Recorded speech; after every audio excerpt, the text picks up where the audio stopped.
Halo anak-anak, apa kabar semuanya? Semoga kalian tetap sehat dan semangat ya mengikuti pembelajaran daring. Nah, hari ini Ibu akan menjelaskan tentang materi notasi ilmiah dan angka penting. Nah, mungkin beberapa dari kalian kemarin sudah ikut materi ini melalui Zoom meeting, tapi kan mungkin dari kalian juga ada yang ketinggalan atau terjadi loss koneksi sehingga kalian tidak bisa mendengarkan penjelasan Ibu secara maksimal. Nah, di sini Ibu akan bikinin kalian video penjelasan tentang notasi ilmiah dan angka penting supaya kalian bisa ulang lagi bagian-bagian materi yang masih kalian belum paham. Nah, jadi dalam pengukuran besaran fisika itu kita sering berhubungan dengan bilangan yang sangat besar ataupun yang sangat kecil. Misalnya dalam penulisan massa elektron dan massa bumi, tentu kita akan memakan tempat yang lebar dan kita sering salah dalam penulisannya. Maka kita harus menuliskannya dalam bentuk baku, yaitu dalam bentuk notasi ilmiah. Bagaimana sih bentuk notasi ilmiah itu? Nah, gini ya cara penulisan notasi ilmiah atau cara baku. Jadi nilai A ini harus berkisar dari 1 sampai 9 ya. Jadi nggak boleh lebih kecil dari 1 ataupun lebih besar dari 9. Jadi nilai A ini antara 1 sampai 9. Kemudian untuk angka yang di belakang koma ini boleh bebas berapa saja. Dan ini adalah ordenya. Ordenya berpangkat bisa bilangan positif atau negatif. Nah, dari ciri-ciri itu kita bisa membagi apakah bilangan-bilangan di bawah ini merupakan notasi ilmiah atau bukan. Jadi contoh pertama ini bilangan ini termasuk notasi ilmiah karena nilai A-nya tadi ini 4 ya, berkisar antara 1 sampai 9, berarti memenuhi syarat yang nomor 1. Yang nomor 2 ini tidak memenuhi syarat karena dia nilai A-nya lebih kecil dari 1. Maka dia bukan notasi ilmiah ini ya. Untuk yang nomor 3, contoh ketiga ini ya termasuk notasi ilmiah karena 3 itu berkisar dari antara 1 sampai 9 ya, angka 3 ya. Nah, tetapi nomor 4 ini bukan merupakan notasi ilmiah karena nilai A-nya itu lebih dari 9 yaitu 13. 13 ya. Berarti dia bukan notasi ilmiah karena lebih dari 9. Nah, untuk pangkat-pangkatnya bebas ya. Oke, ini contoh ya, massa elektron adalah 0,000000000000. Nah, sampai nggak tahu lagi nolnya ada berapa, 911 kg.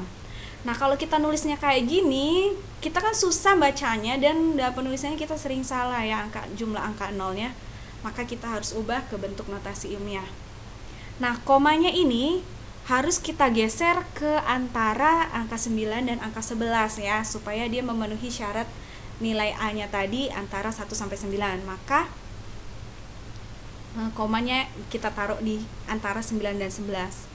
Nah, berarti dia harus bergeser sejauh ini nolnya ada 10 kali 3 ya, 30 ditambah ke sini 1, 31 langkah ke kanan. Maka komanya ini harus kita geser 31 langkah ke kanan. Maka dalam notasi ilmiah dituliskan 9,11 kali 10 pangkat min 31. Jadi cara mengingatnya ya, kalau komanya digeser ke kanan sejauh 31 langkah, maka pangkatnya min 31 ya. Gitu ya. Kalau geser ke kanan komanya, pangkatnya menjadi min. Oke, itu kalau massa elektron. Nah, sekarang kalau massa bumi adalah 6,000000000000 kg. Nah, maka harus kita tulis dalam bentuk notasi ilmiah ya supaya mudah penyebutannya. Maka tadinya mula-mula komanya di sini ya, kalau kita anggap komanya di sini. Maka dia harus bergeser ke kiri sejauh berapa langkah supaya memenuhi notasi ilmiah. Komanya kan harusnya di sini ya. Di sini di antara angka 6 dan 0 ini supaya dia memenuhi syarat. Maka komanya ini harus bergeser ke kiri sejauh 24 langkah. Maka ditulis menjadi 6 kali 10 pangkat 24 kg. Karena kalau koma geser ke kiri itu pangkatnya jadi positif. Kalau yang tadi komanya geser ke kanan, pangkatnya jadi negatif. Oke. Nah, nyatakan bilangan berikut dalam bentuk notasi ilmiah ya. Nah, kalian coba sendiri, coba. Oke, lah. Jadi Ibu bantu ya.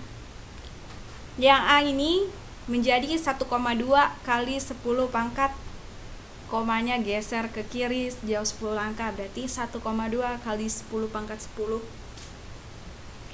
Yang B, komanya ini harus berada di antara 1 dan 2, maka komanya geser ke kanan sejauh 6 langkah ya. Jadi 1,23 kali 10 pangkat min 6 karena bergeser ke kanan sejauh 6 langkah.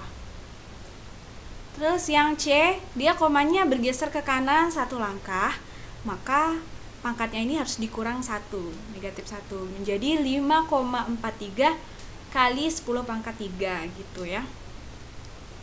Bawahnya komanya ini harus berada di 5 dan 4 agar memenuhi syarat. Maka 5,43 kali 10 pangkat 5, karena komanya geser kiri 1, maka ini ditambah 1 gitu. Yang ini 9,3 kali 10 pangkat min 6, karena komanya geser ke kanan 1 langkah supaya memenuhi syarat, sehingga ini dikurang 1, pangkatnya jadi 10 pangkat min 6. 19,3 itu komanya harus berada di antara 1 dan 9, maka geser ke kiri 1 langkah, maka ini plus 1 ya, menjadi 1,93 kali 10 pangkat min 4 gitu. Oke, kita masuk ke tadi notasi ilmiah udah Ibu jelaskan, sekarang kita masuk ke angka penting. Angka penting adalah semua angka hasil pengukuran ya, menggunakan alat ukur. Misalnya panjang buku 12,5 cm. Tentu kita mengukurnya menggunakan alat ukur kan, menggunakan mistar. Maka 12,5 itu termasuk dalam angka penting. Jadi semua angka hasil pengukuran disebut angka penting. Nah, ada angka yang bukan angka penting, yang disebut sebagai angka eksak ya. Angka eksak itu diperoleh dari hasil membilang atau menghitung. Misalnya jumlah siswa 30 siswa. Nah, hasil 30 siswa itu kan didapatkan dari hasil membilang ya, menghitung. 1, 2, 3, 4 sampai 30, bukan diukur menggunakan alat ukur seperti mistar atau jangka sorong. Jadi, angka penting angka hasil pengukuran, sedangkan angka eksak adalah angka yang diperoleh dari hasil membilang atau menghitung. Nah, dalam penulisan angka penting sendiri itu ada aturannya ya. Nah, aturannya yang pertama adalah semua angka yang bukan 0 adalah angka penting. Semua angka bukan 0. Nah, contoh ini kan semua angkanya bukan 0, maka semua angka ini termasuk angka penting. Jadi 5 angka penting, 3 angka penting, dan 4 angka penting. Kemudian, yang kedua, aturan yang kedua, semua angka 0 yang terletak di antara angka-angka bukan 0 adalah angka penting. Jadi contohnya ini. Angka 00 ini berada di antara semua angka 00 ini berada di antara angka-angka bukan 0. Maka angka 00 yang berada di antara angka bukan 0 kan adalah angka penting. Menjadi angka penting semua nih. 8 angka penting, 3 angka penting, dan 4 angka penting. Aturan yang ketiga. Angka 0 yang terletak pada deretan akhir bilangan desimal adalah angka penting. Jadi contohnya ini ya.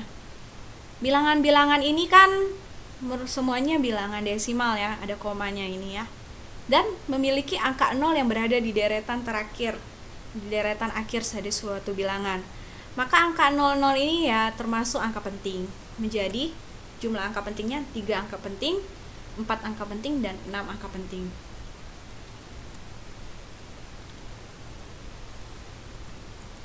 Aturan yang keempat. Untuk bilangan desimal yang lebih kecil dari 1, angka 0 di sebelah kiri dan sebelah kanan koma adalah bukan angka penting.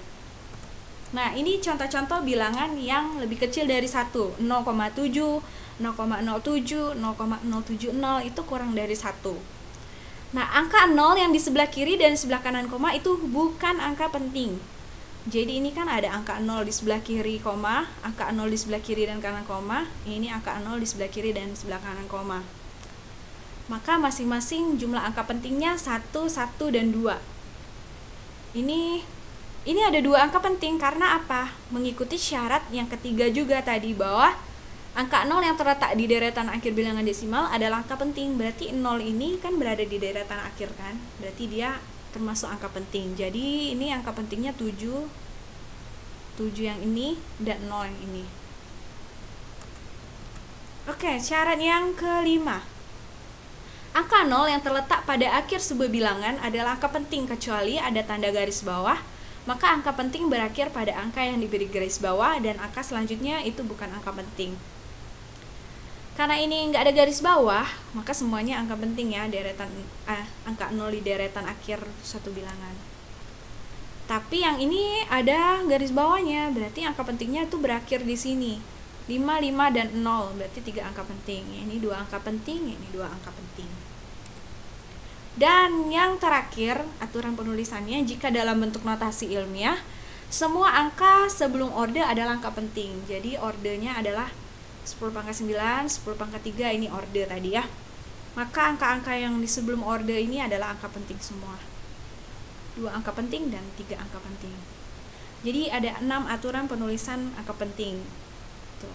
Semoga kalian jelas ya, walaupun ibu agak cepat-cepat. Nah, ini ketentuan-ketentuan pada operasi angka penting. Jadi dalam penjumlahan dan pengurangan angka-angka penting itu tidak sama dengan penjumlahan atau pengurangan angka-angka biasa. Jadi memiliki aturan di mana aturan penjumlahan dan pengurangan angka penting itu hasilnya hanya boleh terdapat satu angka taksiran. Angka taksiran itu apa? Angka taksiran itu adalah angka yang masih diragukan. Biasanya merupakan angka-angka yang berada di akhir sebuah bilangan. Jadi misalnya 1,07, maka 7 adalah angka taksiran atau angka yang masih kita ragukan. Angka yang paling terakhir. Terus 4,562, maka angka 2 adalah angka taksiran atau angka yang masih kita ragukan. Setelah itu kita jumlahkan seperti biasa. 2, 13, simpan 1, 6, 5. Jadi hasilnya 5,632. Nah, karena angka 2 tadi taksiran, maka angka taksirannya ini turun ke sini menjadi angka 2 yang hasil ini juga merupakan angka taksiran. Kemudian angka taksiran 7 tadi turun ke angka 3 sini ya. Jadi angka 3 termasuk angka taksiran. Jadi di hasilnya ini ada 2 angka taksiran, yaitu 3 dan 2. Sedangkan menurut aturannya hanya boleh terdapat satu angka taksiran saja. Maka ini harus kita bulatkan menjadi satu angka taksiran saja sampai di sini, yaitu 5,63. Nah, untuk aturan pengurangan itu juga sama dengan aturan penjumlahan, hasilnya hanya boleh terdapat satu angka taksiran. Contohnya 13,46. Angka 6 ini kan angka terakhir ya, maka ini angka yang kita ragukan. Angka 7 juga angka yang kita ragukan. Kita kurangi seperti biasa, tentu kalian sudah lihai ya dalam penjumlahan dan pengurangan. Nah, hasilnya itu 11,2243. Nah, angka taksiran 7 ini akan turun ke yang lurus dengan angka 7, yaitu angka 3 di sini kita garis juga. Terus angka 6 ini juga turun, yang lurus dengan angka 6 adalah angka 2 ini. Nah, angka taksiran tadi kan angka yang masih diragukan ya. Kalau angka 2 aja masih diragukan, apalagi angka yang di belakang-belakangnya. Maka angka 2, 4, dan 3 itu angka yang masih kita ragukan. Jadi ada 3 angka taksiran, sedangkan menurut aturannya hanya boleh terdapat satu angka taksiran. Maka harus kita bulatkan sampai ke 11,22 saja. Oke? Kenapa ini 22 membulatkannya bukan 23? Karena angka setelah angka 2 ini adalah angka 4 ya, atau lebih kecil dari 5. Maka dibulatkan tetap menjadi 11,22. Oke, ketentuan penjumlahan dan pengurangan. Sekarang ke aturan untuk perkalian dan pembagian angka penting ya. Kalau perkalian dan pembagian angka penting itu hasilnya harus mengandung angka penting yang paling sedikit dari bilangan-bilangan yang dikalikan tadi. Misalnya ini 8,141 itu kan 4 angka penting. Terus dikalikan dengan 0,22 itu kan 2 angka penting. Nah, dikalikan seperti biasa hasilnya 1,79102. Nah, hasilnya ini harus mengandung angka penting yang paling sedikit dari bilangan yang dikalikan. 4 dan 2 itu kan yang lebih sedikit 2, maka hasilnya nanti harus dalam 2 angka penting. Jadi kita bulatkan sampai ke 1,7 ini. Tapi karena angka setelah 7 ini angka 9 lebih besar dari 5, maka 7-nya dibulatkan menjadi 8. Menjadi 1,8, 2 angka penting. Kemudian untuk pembagian aturannya sama dengan perkalian ya. Dan kalian jangan terbalik, jangan menggunakan aturan pembagian dan perkalian untuk aturan penjumlahan dan pengurangan ya. Tadi beda aturannya. Nah, untuk yang pembagian itu sama dengan perkalian ya. Menghasilkan hasilnya itu mengandung angka penting yang paling sedikit dari bilangan yang dibagikan. Misalnya 1,432 itu 4 angka penting, 2,68 itu 3 angka penting. Antara 4 dan 3 ini 3 yang lebih sedikit kan? Maka hasilnya ditulis dalam 3 angka penting menjadi 0,534. Karena 0 ini kan bukan angka penting tadi, yang untuk bilangan lebih kecil dari 1. Angka 0 di sebelah kiri koma itu bukan angka penting.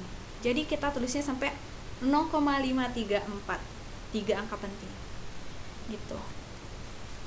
Ini untuk perkalian atau pembagian bilangan penting dengan bilangan eksak. Tadi di awal udah Ibu singgung tentang bilangan eksak ya. Bilangan eksak adalah bilangan yang diperoleh dari hasil membilang atau menghitung. Sedangkan bilangan penting itu diperoleh dari hasil pengukuran menggunakan alat ukur. Jadi kalian sudah bisa membedakan antara bilangan penting dan bilangan eksak. Nah, contoh, ayah membeli semen di toko bangunan sebanyak 11 kantong. Berarti 11 kantong itu diperoleh dari hasil membilang atau menghitung. Jadi dia bilangan eksak. Setiap kantong masanya 12,4 kg.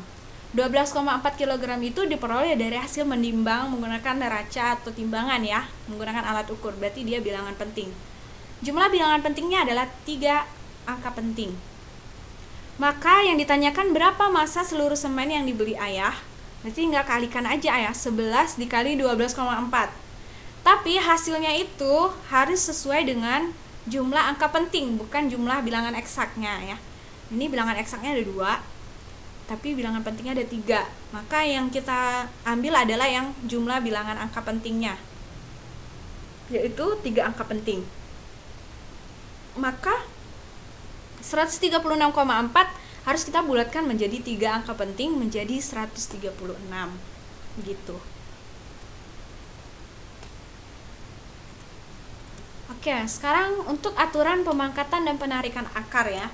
Hasil pemangkatan dan penarikan angka penting itu hanya boleh memiliki sebanyak angka penting yang dipangkatkan atau yang diakarkan. Misalnya 3,6 kuadrat, 3,6 itu kan 2 angka penting, maka hasil kuadratnya nanti juga harus 2 angka penting saja. Hasilnya kan 12,96. Nah, 9 ini itu kan lebih besar dari 5, maka angka 2 ini harus dibulatkan ke atas menjadi 3, jadi 13 gitu. 2,12 kuadrat itu 3 angka penting, maka hasilnya harus 3 angka penting juga. 4,49. Jadi hasilnya 4,49 gitu. Untuk akar juga ya. Misalnya akar dari 6,25 itu kan 3 angka penting 6,25. Tapi hasilnya tuh 2,5. Nah, maka harus kita tambah 0 di belakangnya supaya menjadi 3 angka penting 2,50 gitu. Jadi 3 angka penting sama dengan bilangan yang diakarkan. Kemudian 4,4944 diakarkan kan 2,12. 4,4944 itu kan 5 angka penting. Maka hasil akarnya itu harus 5 angka penting juga. 2,12-nya kita tambah 00 di belakangnya supaya menjadi 5 angka penting. Nah, jadi itulah tadi tentang aturan penulisan angka penting dan operasi-operasi dalam angka penting ya, penjumlahan, pengurangan, perkalian, pembagian, dan lain-lain. Nah, sekarang Ibu mau ingatkan kalian lagi tentang aturan pembulatan ya, karena walaupun ini sederhana, harus tetap Ibu ingatkan ya. Jadi angka-angka yang lebih besar dari 5 dibulatkan ke atas, angka-angka yang lebih kecil dari 5 dibulatkan ke bawah atau tetap. Tapi kalau angkanya tepat sama dengan 5, itu dibulatkan ke atas jika angka sebelumnya ganjil, dan dibulatkan tetap jika angka sebelumnya itu genap. contoh nih, langsung aja ke contoh supaya lebih mudah mengerti ya. 24,48 bulatkan sehingga mempunyai 3 angka penting saja. Maka sampai di sini aja ya. Tapi kita lihat angka setelahnya, yaitu angka 8. Angka 8 itu lebih besar dari 5, maka 4-nya harus dibulatkan ke atas menjadi 5. 24,5. Terus 24,445 dibulatkan menjadi 3 angka penting, sampai sini aja. Tapi angka setelah 4 ini adalah angka 4 juga. Angka 4 itu lebih kecil dari 5, maka dibulatkan ke bawah atau tetap angka sebelumnya ini tetap tidak naik menjadi 24,4. Terus yang selanjutnya, ini dia tepat 5 ya, tapi angka sebelumnya itu genap, maka dibulatkan tetap jika angka sebelumnya genap, menjadi ini tetap menjadi 24,2. Tapi ini 24,35 ya, ini angka 5 ini dia tepat sama dengan 5, tapi angka sebelumnya itu angka ganjil yaitu 3, maka angka 3-nya dibulatkan ke atas menjadi 4. Nah, begitulah aturan-aturan pembulatan yang harus kalian ingat ya. Terus demikianlah ya penjelasan Ibu tentang materi notasi ilmiah dan angka penting.